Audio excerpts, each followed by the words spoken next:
Bismillahirrahmanirrahim. Assalamu alaikum dear students. I hope you will be fine. Class 8. This is our 9th lecture of chapter number 1, Human Organ System.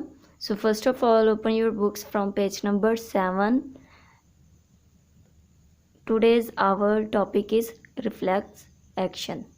ठीक है, तो बेटा आज का जो हमारा लेक्चर है इसके अंदर हमने जो टॉपिक डिस्कस करना है वो है रिफ्लेक्स एक्शन। इसमें हम ये बताएंगे कि रिफ्लेक्स एक्शन होता क्या है और ये किस तरह से प्रोड्यूस होता है। तो बेटा सबसे पहले मैं आपको इसकी तो जनरल सा व्यू बता दूं कि रिफ्लेक्स एक्शन एक ऐसा रिस्पॉन्स होता है जो कि हमारे कंट्रोल में नहीं होता और जिसमें किसी भी स्टिमुलस, वो हॉट हो सकता है, वो कोल्ड हो सकता है, यानी कि ठंडा गर्म हो सकता है, इसके अलावा कोई भी स्टिमुलस, लाइट का स्टिमुलस हो सकता है। ठीक है, तो ये क्या होगा, इस जब भी हमारा बॉडी किसी भी हॉट या ठंडी चीज़ के साथ टच करेगी तो वो क्या होगी कि हमारा जो रिसेप्टर्स हैं, स्किन हमारी क्या है रिसेप्टर के तौर पर, यानी कि सेंस ऑर्गन के तौर पर एक्ट करेगी और हमारे मसल्स पीछे की तरफ खिंच जाएंगे और हम लोग क्या करते हैं, अपना हाथ पीछे को खींच लेते हैं। ठीक है, तो ये जो अमल हमारा पीछे की तरफ खींचने का जो अमल है इसको हम क्या कहते हैं, रिफ्लेक्स एक्शन कहते हैं। ठीक है, तो वो कह रहा है कि an immediate and involuntary response, an immediate एक फौरी तौर पर, एंड इनवॉलेंट्री यानी कि जो बेख्तियार रिस्पॉन्स होता है टू अ स्टिमुलस की तरफ इस कॉल्ड रिफ्लेक्स एक्शन। इसको हम क्या कहते हैं, रिफ्लेक्स एक्शन कहते हैं। तो बेटा स्टिमुलस का मैंने आपको ऑलरेडी बता दिया था। स्टिमुलस क्या होता है, कोई भी चीज़ होती है जो कि नर्व इम्पल्स को इनिशिएट करवाती है। ठीक है, यानी कि जो रिसेप्टर या फिर कोई भी चीज़ जो डिटेक्ट की जाती है रिसेप्टर से और इनिशिएट करवाती है नर्व इम्पल्स को, जैसे कि उन्होंने कहा था heat, cold, pressure, sound waves, ये सारे क्या थे, स्टिमुलस थे। तो यहाँ पे जो रिफ्लेक्स एक्शन में एग्जांपल दी है वो उन्होंने हॉट स्टिमुलस के लिहाज से दी हुई है। ठीक है, क्विक पुलिंग ऑफ हैंड, वो कहता है कि तेज़ी से हाथ का पीछे की तरफ खींचना, जस्ट आफ्टर टचिंग दी हॉट ऑब्जेक्ट, गरम चीज़ के साथ, वो कह रहा है कि गरम चीज़ को छूने के फ़ौरन बाद, is a common example of reflex action, एक रिफ्लेक्स एक्शन की एक आम सी मिसाल है। ठीक है बेटा, वो कह रहा है कि जब कभी हमारे गर्म चीज़ के साथ कोई हाथ हम टच करते हैं तो फ़ौरन हम अपने हाथ को पीछे की तरफ खींचते हैं, तो ये अमल जो होता है वो रिफ्लेक्स एक्शन की एक मिसाल है। In this example of reflex action shown in figure, अब वो कह रहा है कि फिगर नेक्स्ट पेज पे होगी 1.7, इसके अंदर उन्होंने स्टिमुलस को दिखाया हुआ। स्टिमुलस क्या होगा, temperature of hot object is a stimulus. तो वो कह रहा है कि जो गर्म चीज़ का टेम्परेचर है वो क्या है, स्टिमुलस है। टेम्परेचर क्या होता है, दर्जा हरारत। अच्छा, उसके बाद क्या है which is received by the cells, जो कि कहाँ से रिसीव हो रहा होता है, स्किन सेल से।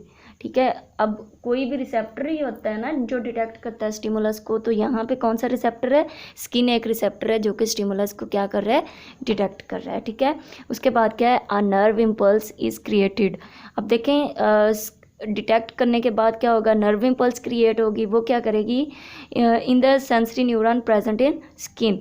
ये नर्व इम्पल्स क्रिएट कहाँ पे होती है, स्किन के अंदर जो सेंसरी न्यूरॉन मौजूद होते हैं उनमें क्रिएट होती है। ठीक है, ये सेंसरी न्यूरॉन हमें ग्रीन सिग्नल के ज़रिए से दिखाए हुए हैं। उसके बाद क्या है, the nerve impulse is carried by the sensory neuron. अब ये जो नर्व इम्पल्स होगी ये कैरिड हो जाएगी सेंसरी न्यूरॉन के ज़रिए, किसकी तरफ जाएगी, स्पाइनल कॉर्ड की तरफ जाएगी। ठीक है, ये यहाँ से लेकर यहाँ तक आपको ग्रीन सिग्नल तक नज़र आ रहा होगा कि ये आपके सेंसरी न्यूरॉन नर्व इम्पल्स को लेके जा रहे हैं किसकी तरफ, स्पाइनल कॉर्ड की तरफ।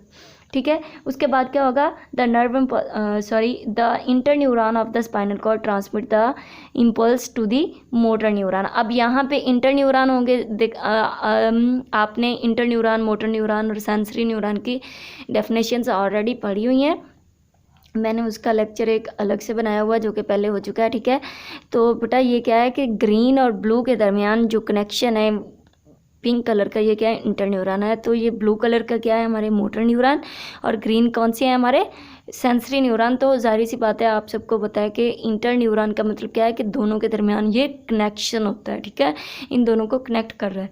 तो इंटर न्यूरॉन क्या करेंगे, स्पाइनल कॉर्ड से नर्व इम्पल्स को रिसीव करके किसकी तरफ भेज देंगे, सेंसरी न्यूरॉन मोटर न्यूरॉन की तरफ, ठीक है। सेंसरी किसकी तरफ लेके जाएंगे, स्पाइनल कॉर्ड में इंटर न्यूरॉन आएंगे, वो क्या करेंगे, वो स्पाइनल कॉर्ड से रिसीव करके मोटर न्यूरॉन की तरफ भेज देंगे, और मोटर न्यूरॉन क्या करेंगे, इसको इफेक्टर यानी कि मसल्स की तरफ, ये देखें यहाँ तक भेज देंगे, ठीक है। उसके बाद क्या है, the motor neuron carries the impulse to the arm muscles, ये देखें मोटर किसकी तरफ कैरी कर जाते हैं नर्व इम्पल्स को, आर्म मसल्स की तरफ, ठीक है।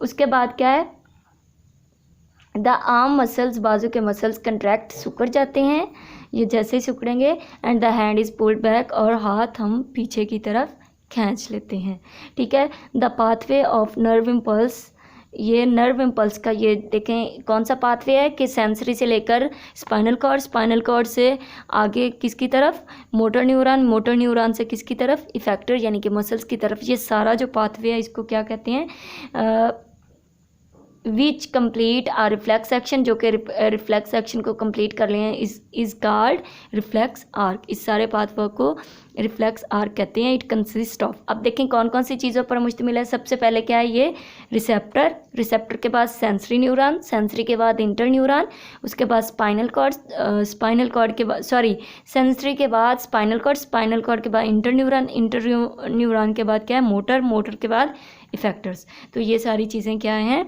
ये रिफ्लेक्स आर्क के पाथवे में इंक्लूड है, ठीक है। तो आई होप कि आपको समझ आ गई होगी, अगर आपको समझ नहीं आती तो बेटा आप हमें व्हाट्सएप पे कांटेक्ट कर सकते हैं। Wish you best of luck for your next lecture. अल्लाह हाफिज़।